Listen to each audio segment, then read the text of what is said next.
People say to me, one of my techniques and systems that I use for branding is a representation of yourself, a representation of your message, a representation of your services, a representation of something else. There are two types of brand.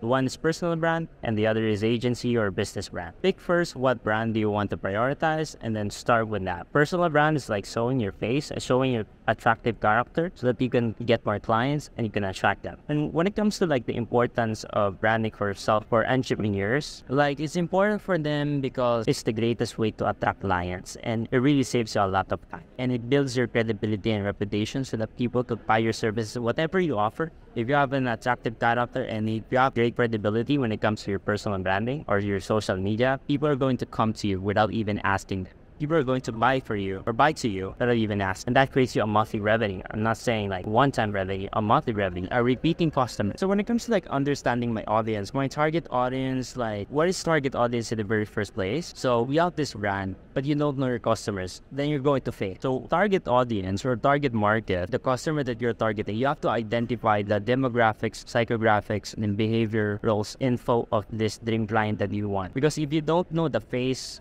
of their client, if you don't know even the name, imaginary name of the imaginary client, or what he do in business or after school, what platforms do he engage in, practically you're going to lose. And when it comes to like planning, how to connect with them, when you created a target market and you know what platforms do they engage, go and outreach them to the platform. For example, they use LinkedIn, then go market there or create content there. You know, where your target is where your content also, right? Like in the Bible, where your heart is where your treasure is. So when it comes to like creating consistent branding element. When we say branding elements, this could be logo design, color palette, typography. Those are the top three branding elements. Again, logo, color palette, typography. Basically, like a logo design is a representation, like Starbucks, Coca-Cola, and then choose your colors that reflect your brand identity. Brand identity, which means, let's say for me, black and white. My brand identity is about being luxurious, simple, you know?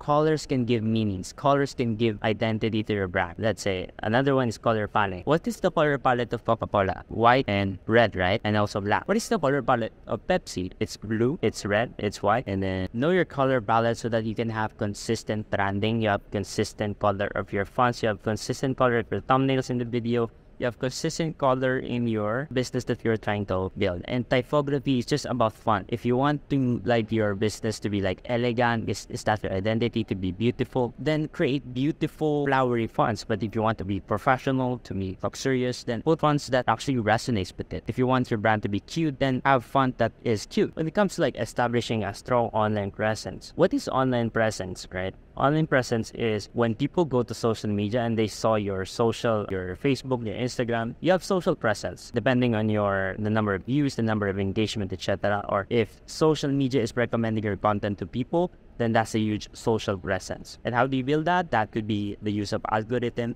But I do not recommend that you solely focus on algorithm to get viral. You must actually also understand that 80% of your viral doesn't go to understanding the algorithms or hacking it, but it's more about the content itself. Is it really good? And have the cringe test. Is it cringe after I watch this for the next 3 to 6 months? When it comes to building a website, don't build a website first. I do recommend that you have social media, but if you can build both, then that would be great. And how can you optimize your website for user experience? Then there's a lot of things. It's more complicated more than that. It's really broad. You have to be more specific. One tip for you, put your perspective into your customers' shoes. When they enter your website, how do you feel about the website that you're entering as a customer? Imagine yourself as your customer or your website viewer. Will I click back? What will I feel? And how can I improve it? Is the web page like loading too long? You know, those are the consideration that you need when it comes to building a website. And when it comes to like social media strategy, what are the best platforms to like reaching your audience? Again, build first your client avatar, know what platforms are they using,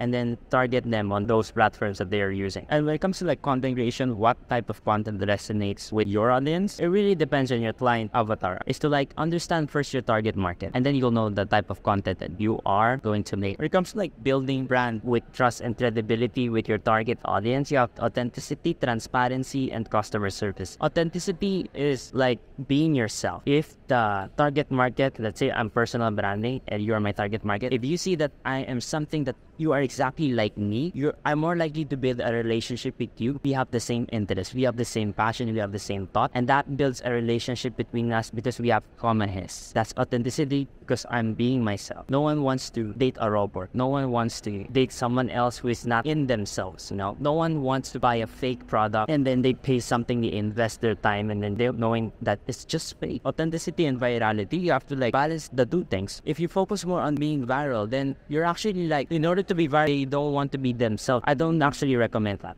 I recommend that you balance between the two. If you focus more on virality, maybe you're focusing more on making your thumbnails better, your analytics better, and not being in yourself, not helping customers, not helping them solve their problems when it comes to making content. So balance between the two. Being authentic means being genuine about helping to solve other people's problems. Being viral or virality means considering the algorithms, the threads, and then re-strategizing. And when it comes to like transparency, we must be open to your business practices and values. Like if you're open, people are going to trust you because you know that you are doing the right thing. It's an indication that you're doing your business ethically, and people are going to trust you because you're transparent of what you do. How do you manage your business, and then do you actually pay taxes? You want to live into your values and live with your integrity. And we have such thing as like customer services. How do you prioritize customers? You prioritize your customer satisfaction. But how do you give them customer satisfaction? You give them services, and if they're satisfied, then good. If not, they ask them for the feedback and then improve the product. So when it comes to like cultivating brand loyalty, we have engagement, customer feedback, and loyalty programs. So you want your fans, you want your target market, you want your clients to be loyal to you, to be loyal to your brand, to be loyal to your business, and to be loyal to you yourself as a brand, maybe your personal brand or agency brand. But how do you cultivate that? Number one is engagement. How do you foster a community around your brand? So engagement is about building a community where people get to engage, people get to comment, people get to react your TikTok, to engage or share your content. And how do you do that? Think about creative ways. Use ChatGPT, increase the engagement, build a community, and then you'll build loyalty. Those fans that you create, and when you actually have like maybe people are going to cancel you something or create controversial topics, those fans that you have, they're going to defend you because they're loyalty. They build that relationship and they're willing to defend it. That's an amazing part. And when it comes to like customer feedback, as I've said earlier, create a product, offer it, get some feedback, then repeat it. Loyalty programs is very important to encourage our customer to have repeat purchases. You don't want your customer to buy your product once and then don't ever buy tea. So provide incentives. And when it comes to like evolving your brand over time, you have adaptation, innovation, and flexibility. Innovation just talks about how to stay relevant in changing market, how to still provide relevant solutions to current problems of the people. There's a lot of services, products that are being offered to the market, and those products, those problems that the customer have now extinguishes. So you have to find more problems that possible person can find, and then create a services around it, improve, revise your services if possible. Then you are now adapting to the market. And when it comes to like innovation, it's very important. If you have new ideas or technologies that we have, I'm going to recommend you using AI like ChatGPT, and you have new ideas that will come from your mind. And when it comes to like flexibility, it's more about adjusting your branding strategies on what is needed on the customer's problem or the current demands of the market, or what really is in demand. So know the definition of branding, understand your audience, define your brand identity, create consistent branding elements, establish a strong online presence, build brand trust and credibility, cultivate brand loyalty, evolve your brand over time, and then you build a successful brand with systems and techniques.